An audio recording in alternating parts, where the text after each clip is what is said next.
सभी को सादर नमस्ते। देववाणी संस्कृतम यूट्यूब चैनल में आप सभी का हार्दिक अभिनंदन है। मित्रों, महापुरुषों के जीवन चरित्र श्रृंखला में आज आपके लिए मैं एक महापुरुष के जीवन को लेकर के उपस्थित हुआ हूं। प्रसिद्ध महापुरुष हैं स्वामी विवेकानंद, आप सभी जानते होंगे। तो भाग 1 में कुछ हम उनके जीवन चरित्र को पढ़ेंगे, फिर भाग 2 में पढ़ेंगे। इस प्रकार से पढ़ेंगे। प्लेलिस्ट में कॉलम बना दिया गया है महापुरुषों के जीवन चरित्र। उसमें ही आपको सैकड़ों महापुरुषों के जीवन आपके घर पर ही बैठे बैठे उपलब्ध हो रहे हैं। आशा है इन महापुरुषों के जीवन को करोड़ों लोगों तक पहुंचाने में आप सहयोग करेंगे, निरंतर शेयर करते रहेंगे, लोगों को सूचना देते रहेंगे। हम अपना कार्य कर रहे हैं 100% श्रद्धा, निष्ठा, संकल्प पूर्वक, परिश्रम पूर्वक। आपसे भी आशा करते हैं कि आप भी इस जागरण में अपना योगदान अवश्य दें। चलिएगा। स्वामी विवेकानंद भारत समूचे विश्व में एक अलौकिक पुण्य भूमि है, जहां प्राचीन काल से महापुरुषों, ऋषि मुनियों, महान वैज्ञानिकों, विचारकों और समाज सुधारकों ने जन्म लेकर भारत ही में नहीं, संपूर्ण संसार मानव जाति का मार्गदर्शन व उद्धार किया है। वर्तमान युग में ऐसे ही विलक्षण सन्यासी हुए स्वामी विवेकानंद, जो अत्यंत विचारवान, प्रगतिशील चिंतक, सर्वश्रेष्ठ वक्ता व भारतीयता एवं हिंदुत्व के महान उपासक थे। जन्म व बाल्यकाल। विवेकानंद का मूल नाम नरेंद्र था। विवेकानंद नाम उन्हें सन्यासी बनने के बाद मिला। नरेंद्र का जन्म 12 जनवरी 1863 को कलकत्ता में हुआ था। उनके पिता विश्वनाथ दत्त और माता भुवनेश्वरी देवी थीं। नरेंद्र बचपन से बहुत नटखट व निर्भीक था। उसे खेल कूद में विशेष रुचि थी। एक बगीचे का मालिक बच्चों को डराता था कि वृक्ष पर एक बहुत बड़ा राक्षस है जो बच्चों को खा जाता है, परंतु नरेंद्र उसकी धमकी से कभी डरा नहीं। वह वृक्ष पर चढ़कर वहीं बैठा रहता था, जबकि अन्य बालक वृक्ष पर चढ़ने का साहस नहीं कर पाते थे। खेल खेल में वह ध्यान लगाना भी जानता था। बालक नरेंद्र को साधु सन्यासियों से विशेष लगाव था। वे जो मांगते वह दे देता था। यहाँ तक कि अपने जन्मदिन पर लिए गए नए कपड़े भी वह उन्हें उतार कर दे देता था। वह अक्सर सड़क पर भिखारियों को भोजन खिला देता था। बाल्यकाल से ही नरेंद्र में करुणा, त्याग, दान व वैराग्य के अंकुर विद्यमान थे। हनुमान जी में उसकी अपार श्रद्धा थी। एक दिन वह पूरे शरीर पर भस्म लेप कर शिवजी की मूर्ति के सामने आंखें बंद कर बैठ गया। मां ने पूछा, ये सब क्या है? हंसते हुए नरेंद्र ने कहा, मैं शिव हूं, मैं शिव हूं। नरेंद्र के नाना सन्यासी थे, माने नरेंद्र जी के जो नाना जी थे वो सन्यासी थे। मां को यह डर था कि कहीं नरेंद्र भी अपने नाना की तरह सन्यास का मार्ग न चुन ले। नरेंद्र के पिता वकील थे, इसलिए उनके घर में लोगों का आना जाना लगा रहता था। उनके घर में खाना पीना होता रहता था। तब भोजन के बाद हुक्का पीने की एक सामान्य प्रथा थी। प्रत्येक जाति के लोगों के लिए अलग अलग हुक्का रहता था। एक दिन नरेंद्र के मन में विचार आया कि विभिन्न जातियों के लोगों के लिए अलग अलग हुक्के की व्यवस्था क्यों की जाती है।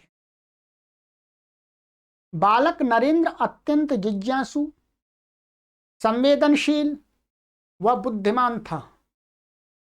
एक बार एक व्यायामशाला में शारीरिक प्रदर्शन हो रहा था। अचानक लोहे की एक बड़ी सांकल एक व्यक्ति पर पड़ गई, गिर गई। वह बेहोश हो गया। पुलिस के भय से सभी लोग वहां से भाग गए, परंतु नरेंद्र तथा उसके मित्रों ने उस व्यक्ति का प्राथमिक उपचार किया।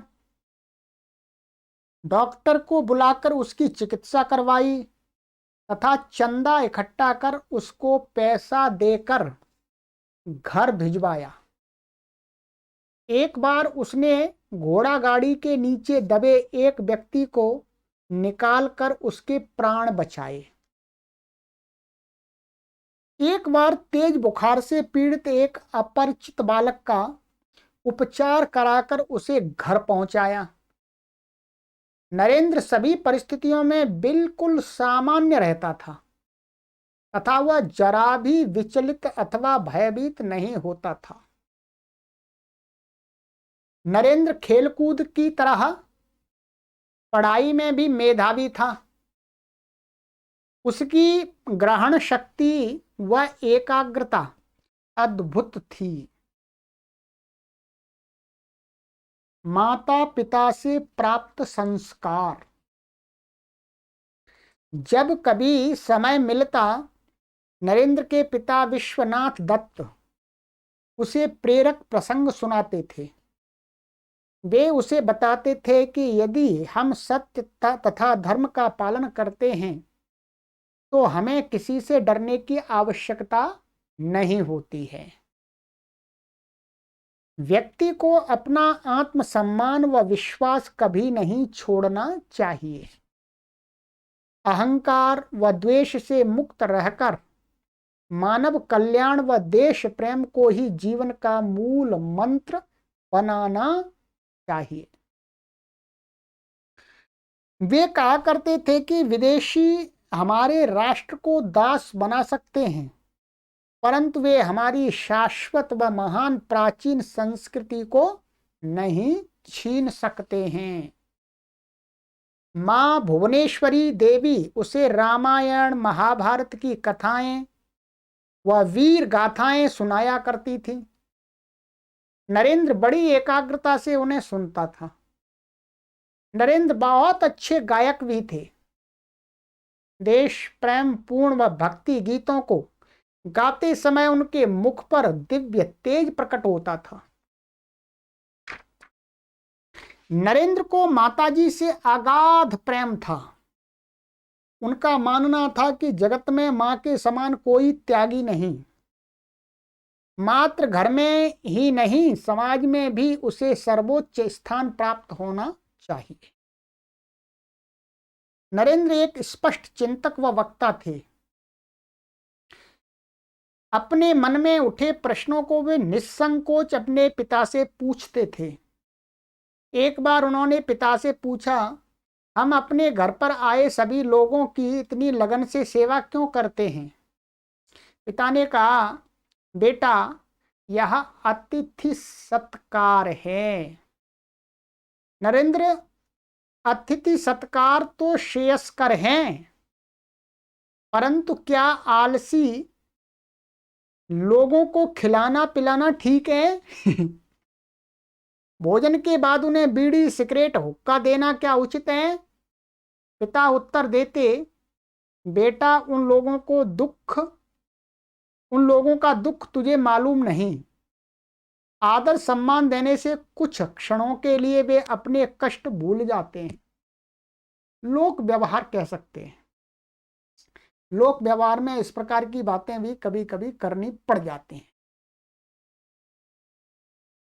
1880 में नरेंद्र कॉलेज में प्रविष्ट हुए। पाठ्य पुस्तकों के अतिरिक्त अन्य विषयों पर पुस्तकें पढ़ना भी उन्हें अच्छा लगता था।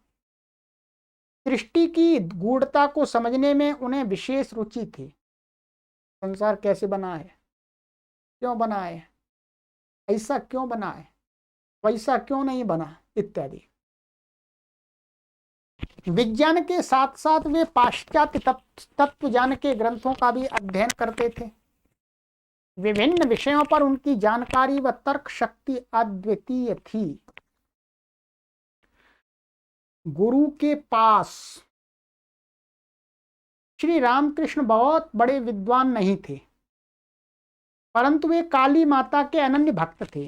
जो श्री रामकृष्ण परमहंस जी थे, वो कोई विद्वान तो नहीं थे वास्तव में, परंतु वो काली माता के भक्त थे।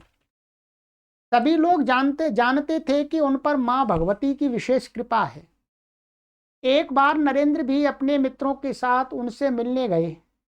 शिष्यों के बीच बैठकर श्री रामकृष्ण भगवत चर्चा में लीन थे। नरेंद्र अपने मित्रों के साथ एक ओर बैठे थे। एकाएक श्री रामकृष्ण की दृष्टि नरेंद्र पर पड़ी। उनके मन में एक दिव्य भाव उठा। पूर्व परिचय की याद आने लगी।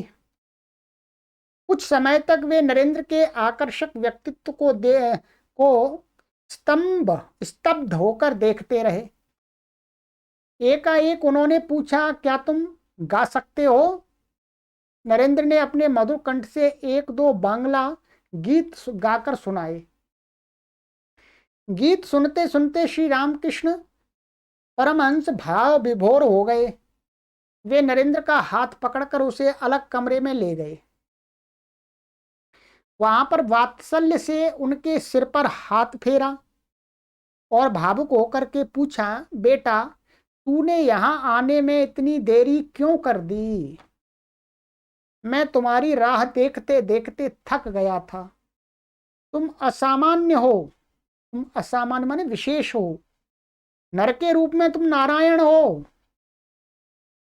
श्री रामकृष्ण का यह व्यवहार देखकर नरेंद्र को बहुत आश्चर्य हुआ। वह कुछ समझ नहीं पाए।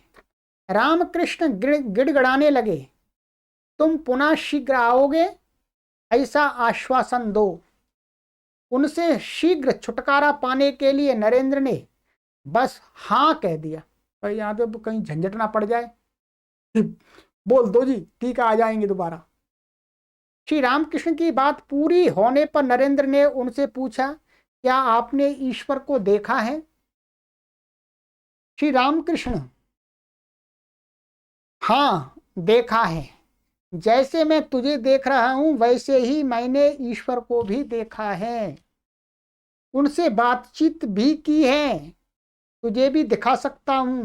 नरेंद्र को अभी तक हाँ भगवान को मैंने देखा है ऐसा कहने वाले नहीं मिले थे, कहने वाले भी नहीं मिले थे। कुछ भी हो, इस मार्ग पर आगे चलना होगा, ऐसा नरेंद्र ने निश्चय कर लिया।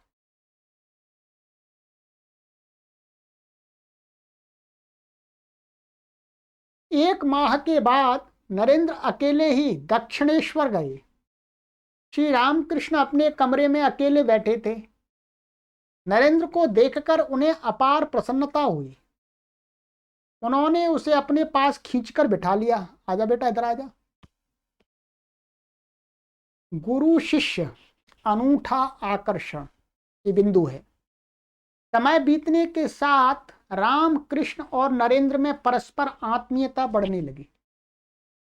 नरेंद्र की योग्यता परखने में श्री रामकृष्ण को अधिक समय नहीं लगा। वे तो जगन माता के प्रेरणानुसार ही चलते थे। उन्हें नरेंद्र की दिव्य पात्रता के संबंध में कोई शंका नहीं थी, परंतु युवक नरेंद्र अभी परीक्षा के बिना श्री रामकृष्ण को गुरु मानने के लिए तैयार नहीं थे। श्री रामकृष्ण कहते थे, भगवत भक्ति के लिए कंचन कामिनी का त्याग करना चाहिए। ठीक है, कंचन माने धन संपत्ति और कामिनी माने स्त्री, स्त्री माने स्त्रियों के प्रति आकर्षण। एक दिन नरेंद्र ने श्री रामकृष्ण की अनुपस्थिति में उनके तकिए के नीचे 1 रुपया रख दिया। श्री रामकृष्ण बाहर से आकर बिस्तर पर लेट गए, परंतु एकाएक वह ऐसे उठे जैसे किसी विषैले जीव ने काट लिया हो, डंक मार दिया हो। बिस्तर को झाड़ने पर रुपया नीचे गिरा। यह उन्हें बाद में पता चला कि वह नरेंद्र का ही काम था। श्री रामकृष्ण का प्रेम प्राप्त करने वालों में नरेंद्र का प्रथम स्थान था, परंतु वे जो भी करते व कहते हैं वह ठीक है, ऐसा वे नहीं मानते थे। विवेकानंद जी ऐसा नहीं थे, वही जो कह रहे हैं ये बिल्कुल सही है, वैसा ही है। नरेंद्र मूर्ति पूजा की आलोचना करते थे। वे अद्वैतवाद को नहीं मानते थे। अतीन्द्रिय अनुभवों पर भी वे संदेह प्रकट करते थे। शिवो हम ब्रह्मास्मि, मैं शिव हूं, मैं ब्रह्म हूं, ऐसी धारणा से वे सहमत नहीं थे। परंतु श्री रामकृष्ण उन्हें सदैव समझाते थे, एक लक्ष्य पर पहुंचने के लिए विभिन्न मार्ग हैं, दूसरों का मार्ग गलत है, ऐसा कहने का अधिकार किसी को नहीं। ये श्री रामकृष्ण परमहंस जी का अपना सिद्धांत है। एक दिन श्री रामकृष्ण ने नरेंद्र से एकांत में कहा, लंबी साधना से मुझे अनेक सिद्धियां प्राप्त हुई हैं, उनसे तुम जो चाहो प्राप्त कर सकते हो, परंतु मुझे उनसे कोई प्रयोजन नहीं है। नरेंद्र, क्या उनसे आत्म साक्षात्कार हो जाएगा? श्री रामकृष्ण, नहीं। नरेंद्र, फिर वे मुझे नहीं चाहिए सिद्धियां, मुझे पहले भगवत साक्षात्कार चाहिए। इस उत्तर से श्री रामकृष्ण बहुत प्रसन्न हुए। उनके विचार में अब नरेंद्र शिष्य बनने के योग्य पात्र बन गया था। धीरे धीरे नरेंद्र वैराग्य की ओर बढ़ रहे थे। तब वे बीए कक्षा के विद्यार्थी थे। माता पिता को जब यह मालूम हुआ तो वे बहुत चिंतित हुए। उन्होंने उनका विवाह करा के संसार के बंधन में बांधने का विचार किया। उधर श्री रामकृष्ण को जब इस बात का पता चला तो वे बहुत व्यथित हुए। उन्होंने सोचा, यदि नरेंद्र संसार के बंधन में बंध गया तो फिर लोक सेवा नहीं हो सकती। उन्होंने नरेंद्र के माता पिता को समझाया कि नरेंद्र का मार्ग भिन्न है, उसे सांसारिक बंधन से मुक्त रखिए। धीरे धीरे श्री रामकृष्ण नरेंद्र को अपनी पूरी आध्यात्मिक शक्ति व ज्ञान सूत्र देने लगे। अब उसके संशय भी मिटने लगे। 1884 में माने 1884 में नरेंद्र ने बीए की परीक्षा पास की। इस उपलक्ष्य में उनके एक मित्र ने एक पार्टी का आयोजन किया। नरेंद्र के सभी मित्रों को आमंत्रित किया गया।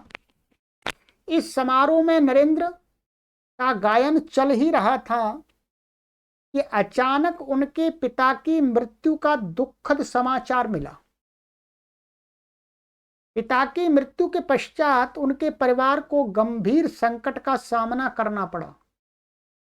परिवार पर बड़ा कर्ज था। कुछ लोगों ने पैसे की वसूली के लिए न्यायालय में दावा कर दिया। नरेंद्र नौकरी के लिए कार्यालयों में चक्कर काटने लगे।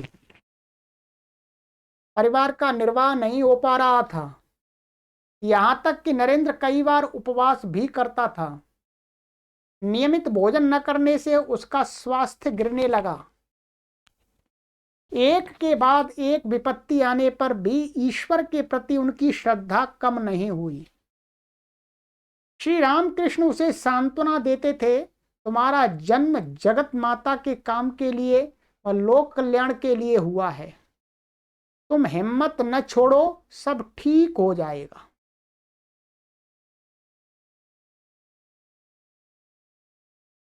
ठीक है, तो भाग 1 में हम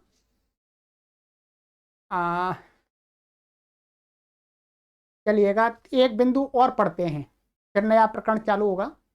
माता से खुद ही मांगो। श्री रामकृष्ण जी की बात मां भगवती सुनती है, इसलिए उन्हें उन्हीं की शरण में जाना ठीक होगा। यह सोचकर नरेंद्र श्री रामकृष्ण जी के पास गए और उनसे कहा कि मेरी गरीबी दूर करने के लिए मेरी ओर से आप मां भगवती से प्रार्थना कीजिए। आप माता आपकी बात सुनती हैं। श्री रामकृष्ण, बेटा यदि तेरा उस पर विश्वास नहीं है तो फिर वह मेरी बात क्यों सुनेगी? तुम ही उससे प्रार्थना करो, माता तेरी प्रार्थना अवश्य स्वीकार करेगी। नरेंद्र मध्यरात्रि में माता भगवती के सामने खड़े होकर भावुक हो गए। माता मुझे वैराग्य दो, आपका दर्शन मुझे पर्याप्त है। बाहर आते ही गुरुजी ने पूछा, क्या माता के पास अपनी मांग प्रस्तुत की? माता ने क्या कहा? ओह, वह तो मैं भूल ही गया, नरेंद्र ने उत्तर दिया। श्री रामकृष्ण, तो फिर से जाकर मांगो। गुरुजी ने उन्हें पुनः मां के पास सचेत करके वापस भेजा। तब भी उनके मुंह से गरीबी दूर करने की बात नहीं निकली। उस समय भी पहले के समान ही हुआ। नरेंद्र अपनी गरीबी दूर करने हेतु कुछ नहीं बोल पाए। गुरुजी को बहुत आनंद आया। उन्होंने कहा, बेटा अन्न वस्त्र आदि के लिए चिंता मत करो, केवल वही मानव का लक्ष्य नहीं। ईश्वर में विश्वास रखो, वह तुम्हारा और तुम्हारे परिवार का पालन करेगा। उन्होंने नरेंद्र को इस प्रकार आश्वासन दिया। बाद में नरेंद्र विद्यासागर की पाठशाला में शिक्षक के रूप में पढ़ाने लगे। उससे परिवार को कुछ राहत मिली। नौकरी के साथ वे कानून की पढ़ाई करने लगे। इस बीच श्री रामकृष्ण के गले में एक फोड़ा निकल आया। नरेंद्र नौकरी तथा पढ़ाई दोनों छोड़कर गुरुजी की सेवा में लग गए। एक बार नरेंद्र ध्यानावस्था में मेरा शरीर कहाँ है कहकर चिल्लाए। तब आसपास के लोगों ने उन्हें देह स्पर्श करके दिखाया कि यह है तुम्हारा शरीर। इस घटना को सुनकर परमहंस जी ने मुस्कुराते हुए कहा, मेरी इच्छा पूर्ण हो गई। नरेंद्र ने उस सीढ़ी को छू लिया था जहां श्री राम कृष्ण चाहते थे। चलिएगा, तो अब आगे की श्रृंखला में हम पढ़ेंगे भाग 2 में गुरुजी नहीं रहे, अर्थात श्री रामकृष्ण परमहंस जी की मृत्यु हो गई, उससे संबंधित और आगे बाकी शेष जो संक्षिप्त जीवन है वो हम पढ़ेंगे। पुस्तकें आप मंगाइएगा, अपने घर में रखिएगा इन छोटी छोटी पुस्तकों को। ठीक है, चलिएगा, सभी को सादर नमस्ते।